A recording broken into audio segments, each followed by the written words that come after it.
Dr. Uché Blackstock is an emergency medicine physician who is passionate about addressing the detrimental effects of structural racism on health outcomes. We discuss the origins of structural racism and how this continues to influence the health outcomes of minorities. She then gives us some tools for reflecting on our own biases and how we can work to address them. In addition to patient care, we talk about improving the diversity of faculty and the importance of mentorship and sponsorship. We end by discussing something each of us can start doing tomorrow in order to address our own biases. Dr. Blackstock went to Harvard for both undergrad and medical school, did her emergency medicine residency training at SUNY Downstate Kings County, and then a fellowship in ultrasound at St. Luke's Roosevelt. She is now associate professor at NYU, as well as the faculty director of recruitment, retention, and inclusion in the Office of Diversity Affairs at the medical school. She recently started her own company, Advancing Health Equity, which aims to partner with healthcare organizations to address some of the critical factors that contribute to health inequity through educational trainings and racial equity cultural analytics. She can be found at advancinghealthequity.com and on Twitter at Dr. Uché B. Welcome to the Physician's Guide to Doctoring, a practical guide for practicing physicians. Dr. Bradley Block interviews experts in and out of medicine to find out everything we should have been learning while we were memorizing Krebs cycle. The ideas expressed on this podcast are those of the interviewer and interviewee and do not represent those of their respective employers. And now, here's Dr. Bradley Block. Dr. Uché Blackstock, thanks so much for being on the podcast today. Thank you for having me. So you are the Director of Recruitment, Retention, and Inclusion in the Office of Diversity Affairs and the founder of Advancing Health Equity. So how did this become such a passion of yours? Oh, good question. So, the issues that I deal with in my role as faculty director in Office of Diversity Affairs are issues that have always been, very important to me, as a physician of color. And I had the opportunity about 2 years ago to take on this role. And so some of the things that I have developed while I've been in the role is focusing on unconscious bias trainings as a way to help educate other physicians about unconscious biases that they have that may be sort of influencing how they communicate and make decisions about patient care.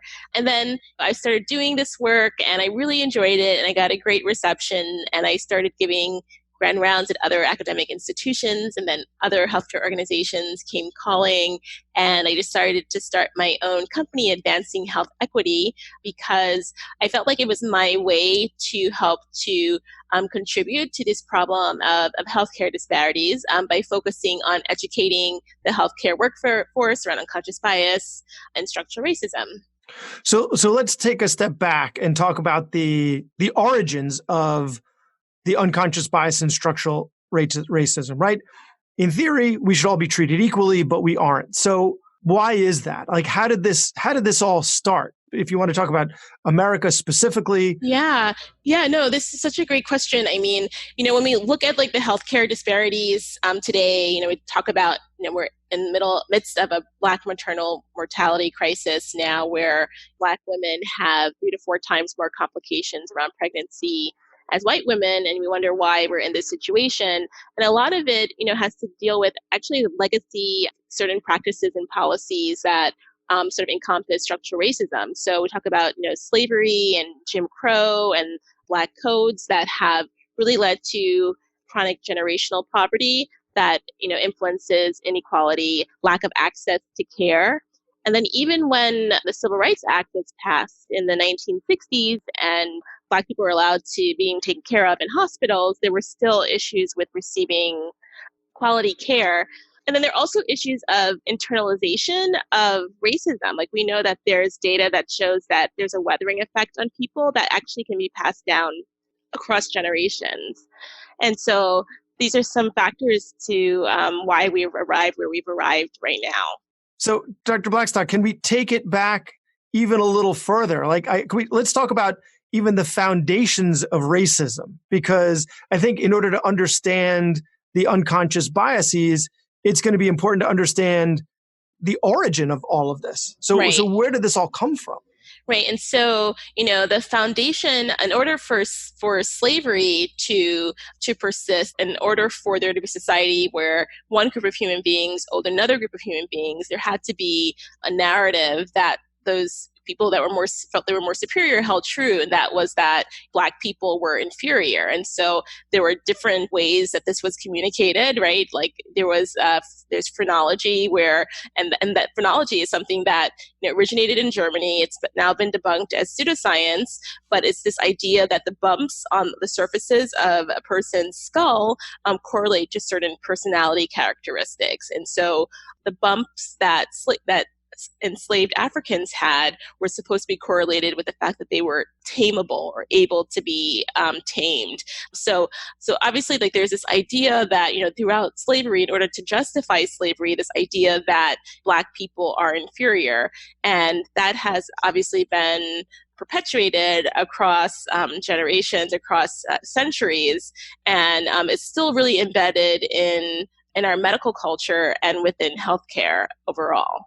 Right, because everybody's the hero of their own story. So in order for these slave owners to be able to sleep at night thinking that they were an upstanding and decent human being, yet perpetrating these horrible things, they need to be able to rationalize their actions. And you rationalize these actions through racism by thinking that these other people are inferior to you in these certain ways. And so therefore what you're doing is justified, right? Al Capone is the example that I use for this. Is he's the hero of his own story. He was bringing entertainment to the masses. So that's how he slept at night, even though he's responsible for murdering countless people. Right. So you commit these horrific acts, but you're still able to sleep at night because you find a way to rationalize it. And then that crept its way into the culture and has stuck around centuries later. Yeah, and even also in the 1800s, J. Marion Sims, which many people know of as the grandfather or the father of OBGYN, obstetrics and gynecology, because he's the one who discovered the vaginal speculum. He's the one who developed surgeries to fix vesico-vaginal fistulas. He actually performed all of these surgeries and these experimentations on women who were enslaved. And there was one slave who he actually performed, I think, almost 20 to 30 surgeries on. And at the time, I believe local anesthesia had not been created yet, or developed yet. And so these surgeries were obviously very, very painful. But in order for him to do these surgeries on these women, there had to be this acknowledgement that he did not consider them to be full human beings, right? Because otherwise, how would you be able to justify doing that? Although the discoveries ended up leading to really groundbreaking and contributed greatly to medicine, they were performed on women who could not give consent to the procedure. Wow. And I'm sure for a long time, this individual's picture was up in a hall in a medical school and lauded as being... Yeah, actually, there was a statue of him in Central Park across the street from the New York Academy of Medicine, and it was taken down last year after multiple protests by people who just said, this is not right. And actually, it's been moved to Greenwood Cemetery in Brooklyn, where not many people can see it. Yeah. Yeah. Wow. And to think, how far we've come, and that was just a year ago. Exactly.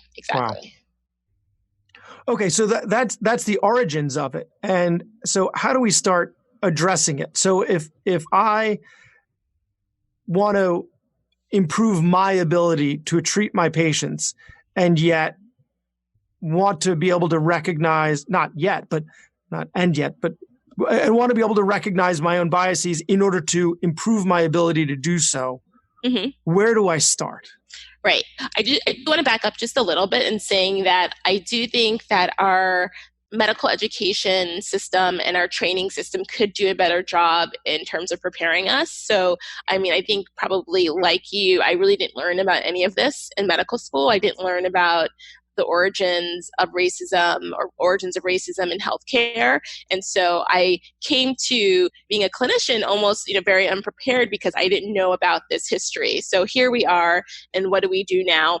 I think that people talk a lot about unconscious bias trainings, and even I provide unconscious bias trainings, but I think that's only part of it. So you can have the unconscious bias trainings where I have participants take the implicit association test, which is on the Harvard implicit website, and you can take a lot of different tests. Often I have them take the race implicit association test, and that uncovers a lot of unconscious biases that people don't know that they have. And often people are really shocked by their results.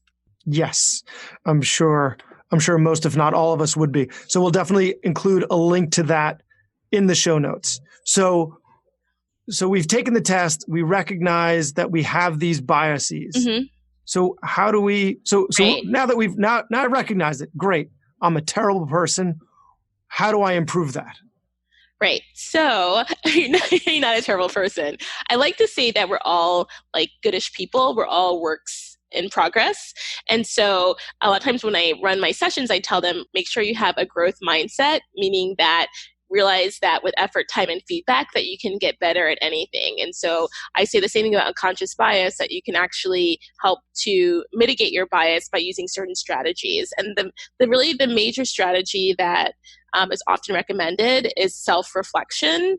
And so you have your results, and sort of thinking about when you go to see a patient, like, is there something about this patient that is reminding me of a person I know? Like, is it good or bad? So that's kind of like a priming questions that you ask yourself, just to make sure that you're not making assumptions about the patient. And so those are different strategies you can use. There actually are more advanced strategies called, like, one is called stereotype replacement, like replacing sort of the reaction that you have about a patient. So the assumption that you're making, like labeling it and saying, okay, that's not right. Let's replace this with like a positive feeling and let's move forward. There's another one called counter stereotype imaging, where you can replace the image of the person with a positive image, or like a positive stereotype. Like people say, oh, like Barack Obama, he's like a positive image of a Black man, right? But these are strategies that you have to use every day. Like you don't just use them when you're seeing your patients. Use them in all aspects of your life. So I just want to take a step back to the whole I'm a terrible person thing, because I think a lot of us are going to be reluctant to even want to take the test, because it might show things about ourselves that we would rather leave covered. And I think it's important for people to recognize that the fact that you are taking the test means that you are not. So even if you have the biases, the fact that you're looking to improve on them, the fact that you have them means that you're human. Actually, we covered cognitive biases in a podcast a few episodes ago with an evolutionary biologist, Nathan Lentz, who wrote a book on how imperfect the human body really is. And, the biases are there functionally to help us simplify the world so we can actually process it. So this is just a function of being human. What actually makes you a good person is the fact that you acknowledge that and you're willing to work on it. Right. So, exactly. That's what I tell people. I said, we all have biases, right? Like my children are biased towards me. If you were to put me and you next to each other and ask my kids, like, who are you going to run to? They're going to run to me, right? Because they are biased and I'm their mom. You know what I mean? So and that's protective to them. That's for survival reasons. That's evolutionary. And I think also it's important for people just to realize that we do grow up in a society where there's a lot of discrimination, and that sometimes it's impossible not to sort of breathe that in, even if you don't explicitly want to. And so I think just acknowledging that and saying, okay, I see that, I appreciate that, now I'm going to try to do better is really important. So can we go back to that example that you used of putting a positive image in our head, like Barack Obama? Mm-hmm. Mm-hmm. So can you give me a scenario in which I would use that? Oh, for example, an example would be, So say that you were on your way to a meeting and you saw a Black man in front of you. He had like a long trench coat on. He was like carrying a lot of bags, but and just for whatever reason, your immediate impression of him was you just kind of got a little bit tense. And then like 5 minutes later, he actually ends up going to the same meeting as you. Like he's actually in the meeting with you. And you had sort of made this assumption that this guy was actually a threat to you. And so what you would do is we would rewind. And so instead of that initial feeling of apprehension, you would acknowledge that apprehensive feeling, label it and say, that's, I'm being biased, replace that with a positive feeling, or think about, oh, I know other Black men that have positive images, like Barack Obama or like Martin Luther King. You know what I mean? Like, so think about that. And so that should engender more positive feelings. But again, it's something that you have to do all the time. So how do if I'm with, say, a trainee, medical student, resident, how do I talk about something like that? Because I think, especially as a white male physician, if I walk into a room with a Black male patient and I say to my trainee, okay, when you're addressing this individual, if he makes you tense, think about Barack Obama. That sounds, I think I would be, that sounds horrible. horrible. No, it's not. So, I mean, these are strategies I would talk about in a training, but the self-reflection piece is the piece that I think is not necessarily offensive. So the sort of a general conversation that you can have with your trainees, it may not necessarily be specific to the patient, but just say that I want you to, before you go see a patient, be really open-minded, try not to make assumptions about a patient. I know that in medicine, a lot of times that we like to categorize patients, right? We have the 50-year-old person with cardiac risk factors coming in with chest pain. We think heart attack, right? So we're just used to this pattern recognition, but I think sometimes it's important, we take a step back, realize, practice what we call a constructive uncertainty, that we don't have all the information at hand. Don't make assumptions about your patient and try to go in with an open mind. So I think you can speak generally like that, and that would be fine. Got it. And it doesn't necessarily just pertain to race, right? You've got a white patient with torn clothes, missing teeth, lots of tattoos. Right. You're gonna walk into the room and make a bunch of assumptions. If you have a trainee with you, make sure that the first thing you do, maybe not the first, but is that you acknowledge, listen, you're going to walk in the room, you're going to see what this patient looks like. You're going to have some things that go through your head, some assumptions that you're going to make. Right. You need to take a step back, reflect on those, know that you don't know the whole story. In fact, you don't know any of the story. Right. And you need to build from there. Exactly. Okay. And a lot of times, I say in my trainings, a lot of times why sometimes I will emphasize the race is because of the healthcare disparities that we have in the country are mostly, the health outcomes are along racial lines. Like the most profound disparities that we have in the country are not along gender or sexual orientation, but they are along racial lines. And so that's why I do tend to emphasize that more in my trainings. But yes, you can be biased about a lot of different aspects of a person down to their accent, right? Or how they're dressed, right? Or whether their clothing looks clean or not. Yeah.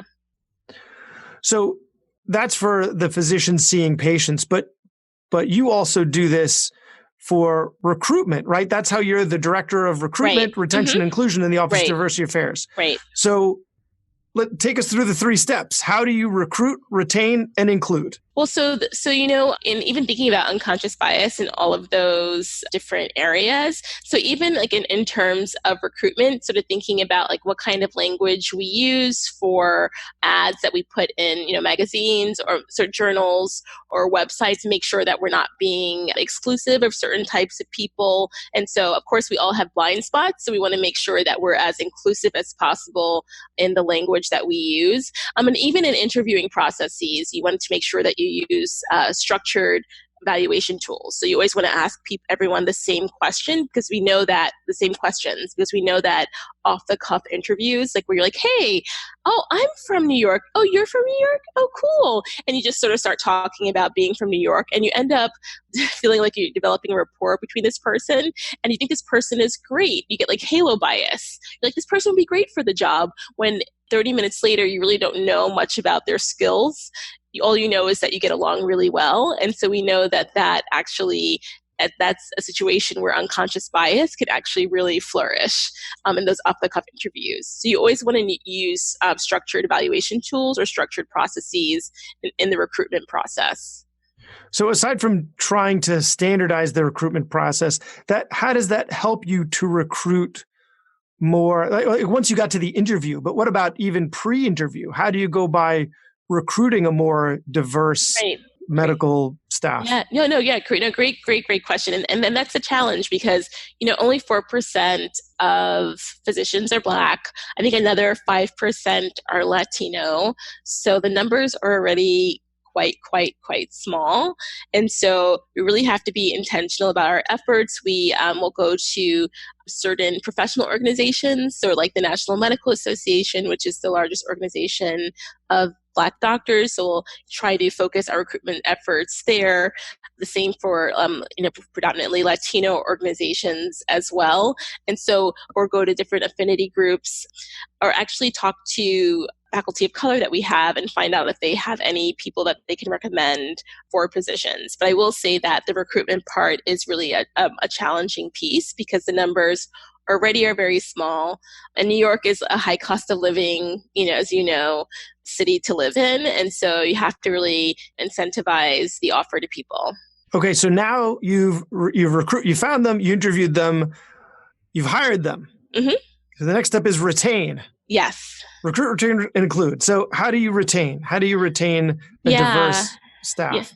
Yeah. So I think the retaining and the inclusion piece they come hand in hand because you need an inclusive environment in order to retain people. So you need an environment where, faculty aren't just surviving, but they're thriving. So where they're feeling like their voices are heard and appreciated, the unique issues that are unique to them, that they feel like they're being addressed. But I think importantly, and we see this even among women faculty, that, mentoring efforts are very important because we know that with mentoring, if people have mentoring, that's a huge key to success and promotion. And so having focused mentoring programs or, assigning junior faculty a mentor in the senior faculty, that often helps.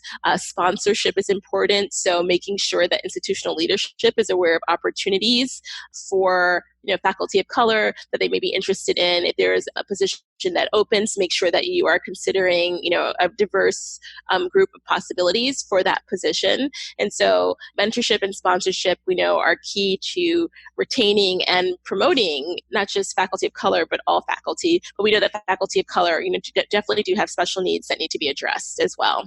So does the mentor and does the sponsor need to look like that faculty member? And that's such a great question because sometimes the numbers are so small that necessarily cannot happen. But I also often tell people that, your mentor does not have to look like you, but they do care about you as a person, and they do care about the issues that affect you. And so there's some literature about mentoring across differences. And so there are resources that are out there.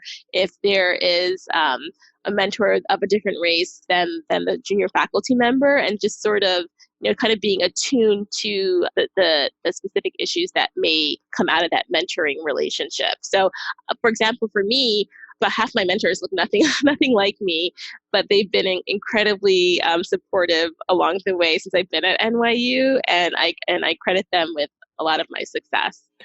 I would think that if you were to assign a mentor to a minority trainee or faculty member, that would lead to siloing, right? Like if you're like, well, you look like this person, so you should be their mentor, then, then they end up like doing your fellowship because you're their mentor. And now like you've got one department that's filled with one race and then another department, like it would lead to just... No, that hasn't happened. They're not enough faculty of color for that to happen. No, that hasn't happened. And then also, I mean, these are people like on both sides that, especially the mentors, are people that are interested in helping out. They're all from all different departments. And because what we've seen is that actually what does happen often is that minority faculty often don't have mentorship. So that's what a lot of the literature has shown. And so targeted mentoring efforts have been shown to be really, really helpful to promotion and success. So are you saying if there is someone that can mentor this Yeah. individual that does look like them, you should try to Yes. match them? Yeah. It's just, And if I mean, not, that's not available, then someone else exactly. is fine? Yes. Or do you think, diversifying their mentors would be more advantageous? No, I mean, I think that if there are enough people to mentor one person, that's great. But often that's not the case. Okay. Yeah, unfortunately. Okay, so you should try so someone that's able to understand their experience more is going Exactly. to be able to be a more effective mentor. Yeah, I Okay. think so. Okay. Is there any advice that you give to your minority trainees that you think that it's either not necessary, that may not be necessary to give to non-minority trainees? Yeah, I mean, I think, I talk to a lot of our medical students and our residents. I think often they feel very isolated because their numbers are small, and sometimes they feel like the certain experiences that they have, like maybe dealing with microaggressions. I had actually a student who came to me like very, very upset after she was on rounds with her team, and a patient like singled her out and basically was asking her if she had enough education, or if she had a good education to be in that medical school, like, were her grades good enough, and no one said anything. No one on her team, her attending didn't say anything. Her co-students didn't say anything. And so she came to me, and I just, I felt horrible, but I told her, these things like this are going to happen. You try to speak up when you can, but I also want them to know that in the Office of Diversity Affairs, like, we are a resource for them, and that's why we're there. Like, we're there to help support them, especially when these sort of situations happen. And we were actually able to talk to the attending in the situation, and he didn't realize, like, it totally went over his head. He didn't even realize that this interaction was so painful and traumatic to the student. And so I basically tell the students that, we're here to support you. You're going to have these experiences, and some of them are going to be very, very unpleasant. And we affirm those concerns, but we're also there to support them. Right, because imposter syndrome, right? Mm-hmm. That's much more prevalent in women. That's much more prevalent in minorities, and that's because of everything we've been talking about today. Right. And so then you have someone calling them out and basically vocalizing their imposter syndrome. Right. And if someone's there that doesn't have imposter syndrome, right, because it's much less common in white males, then they're not going to understand that that's even a problem. Like, of course, your grades were good. You deserve to be here. Why else would you be here? They don't know what's going on in that individual's head. I guess that kind of makes your point about trying to pair minority faculty with minority trainees for mentorship and sponsorship, because they get it more. I know. Yeah, exactly. Okay. So one thing I like to cover is brass tacks advice for physicians, right? Okay. Something that anything a given doctor can start doing tomorrow, like put on a sticky note and leave next to my computer so that every time I go to my computer, I look at it, I remember to do it, and hopefully it becomes habit.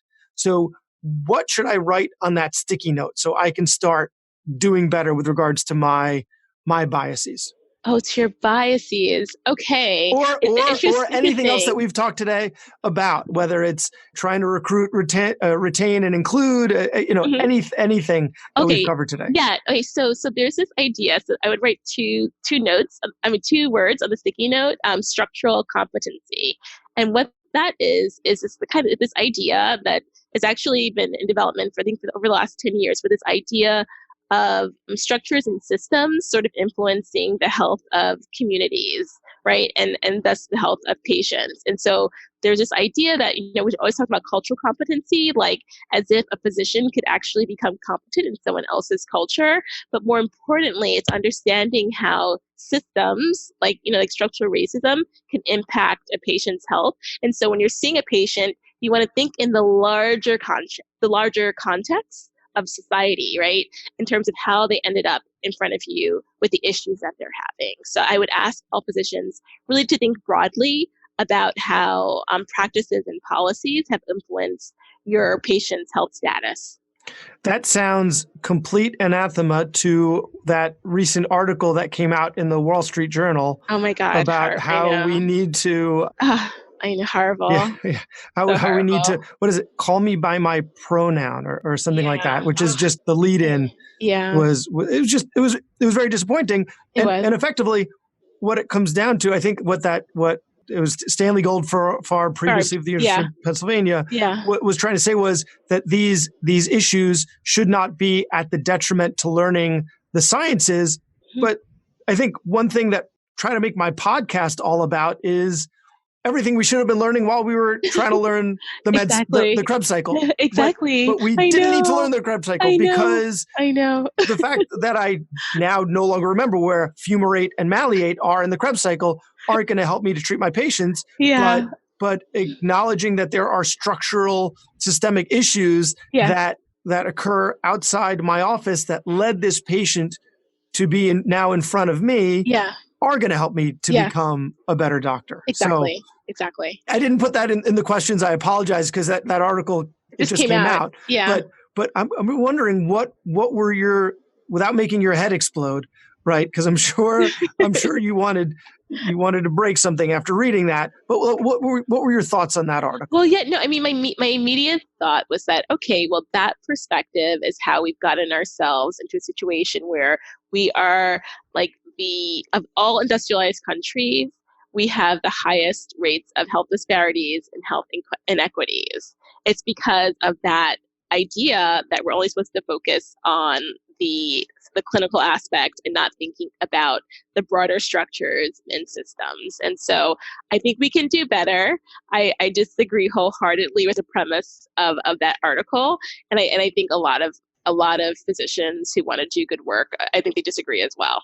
I would agree. I think all my listeners, if you're listening to this right now and you're trying to improve your ability to interact with your patients, clearly you think that is more important than memorizing some of the basic science that you never end up applying. Because when we look at like which interventions make the biggest impact on health outcomes, actually what we do as physicians, like the clinical interventions we make, they make the smallest impact. What makes the biggest impact on health outcomes are socioeconomic factors like poverty, education, housing, and inequality. And so that's why we as physicians need to be aware of those issues and to be educated about them as well. And humbled by them. Yep. Right? Like there's and I could see how you're right. You're in the emergency department. I could see how that could be extremely frustrating, right? Because you're treating the malady that you're seeing in front of you, but you can't improve the person's housing situation. Exactly. Right? You can't help them find healthy food. You can't help them to afford their medications regularly, which is why they keep ending up back in the ER. Yes, exactly. Okay, well, let's go back to what we were talking to earlier. Is there anything cringeworthy that you see doctors doing that you just want to throttle them and say, stop doing that, right? What's something that you see maybe regularly, maybe not, that you would want to just take someone, sit them down and say, stop doing that? Oh, not related to bias, right? It could be in general, right? Could be in general or either way. I think for me, because I'm in emergency medicine, I think often what I see is physicians like not really listening to patients. And so I know it sounds so simple, but a lot of times I will try to just sit down on the stretcher with the patient, at least look them eye to eye, and try to really listen to them, because I feel like a lot of people come to the emergency department and a good number actually end up being okay, but they come for reassurance. And I think sometimes we don't realize that because we're in a rush. And so I think just sitting down with them for a few minutes and really listening to them can do a lot of good. Right. That empathy, that empathic listening in and of itself is therapeutic. Yes. Right. Because if they came in for reassurance and they feel like you weren't listening to them, they're not reassured. Right. Exactly. Okay. Same question, but now related to bias. So anything cringeworthy that you see doctors doing related to bias? I mean, like in the emergency department a lot, and I see people saying, "Oh yeah, I gotta, this patient, I have a patient with sickle cell disease," or here's this, I got a undomiciled, homeless guy over there. I'm like, we're just like really quick to put patients in categories. And I think because our brains are kind of lazy and we like to do that in order to conserve energy. But sometimes I just tell them like, hey, I know you feel like you've seen this patient before, but you haven't seen this one before, even though they may seem similar to you. Just take your time and go over there and just talk to them without making the assumption. So practice that constructive uncertainty that you need to do so that you're not making assumptions about information that you don't know. Excellent. Yeah, I think that's very helpful. But when we are, if you have a resident that's presenting to you, how does the presentation differ if they're doing that, right? At least like the first line of the presentation. How would you see that change? Well, instead of being like, oh yeah, so I got this guy, they'll call like, a sickler, instead of saying I have a patient with sickle cell disease, they'll just, and so that kind of is the signal to me that they are just sort of, it's flippant. Exactly. They're being flippant about it. Yeah. And we know that a lot of these patients actually end up being very sick. But because you're like, oh yeah, I'm just going to give them some pain medication, then hopefully they'll go, then you'll end up actually missing something very serious on them. So I actually did an interview a while ago with Stephanie Sogg, who's a PhD in the weight center at Harvard. And we just talked about obesity. And one thing that she said was refer to the patient as having obesity, not as the obese patient. The patient with obesity. Actually, she talked about not using the word obesity, but her whole idea was that language matters. Yes. Because language shapes our thoughts, sometimes in the direction that we don't think. It's not just thoughts that shape our language, but language that shapes our thoughts. And if you change the way that you're speaking about patients, that can actually be infectious and affect others. So if that goes back to the modeling that we were talking about earlier. So if you start saying this is a 24-year-old male with sickle cell anemia, that then becomes infectious, Exactly. and hopefully the residents will start thinking of the patients different, talking about the patients differently, and then that improves everybody's outcomes. Yeah. So tell us about, I think that's a good segue. Tell us about Advancing Health Equity, your business venture. Yeah. So Advancing Health Equity actually formed the company earlier this year. I never thought I would be an entrepreneur, especially going into medicine. It definitely wasn't something I had considered. But as I may have mentioned before, I started giving these unconscious bias trainings and getting really great reception.